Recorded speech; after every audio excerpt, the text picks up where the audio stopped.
বলো কতক্ষণে বাড়ি যাবো?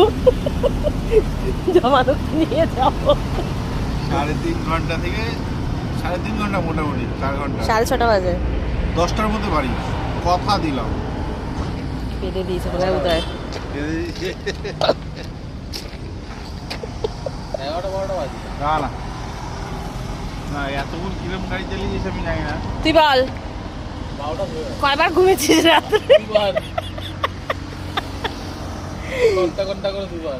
হ্যাঁ 2 ঘন্টা করে 2 বার। 1 ঘন্টা করে 1 ঘন্টা করে 2 বার। আর আমি তো ঘুমাচ্ছি তখন থেকেই, রাত হয়েছে যখন থেকে তখন থেকেই ঘুমাচ্ছি। গাড়িতে ওঠা থেকে ঘুমাচ্ছে। এই কথা আমি অসম্মান বোধ করলাম নিজেকে। উদয়কে জিজ্ঞেস না দিনের বেলা চালিয়েছো বিকালের পর থেকে। বিকেলে বলছি, সন্ধ্যেবেলা সন্ধ্যাবেলা চালিয়েছে, গাড়ি লাগার পরে চালিয়েছে। তখন আমি ছাড়তাম না, কিন্তু মনে একটা কথা হয়ে গেল। এই যে রুদ্রবাবু ঘুমাচ্ছে আর তোজে বাবু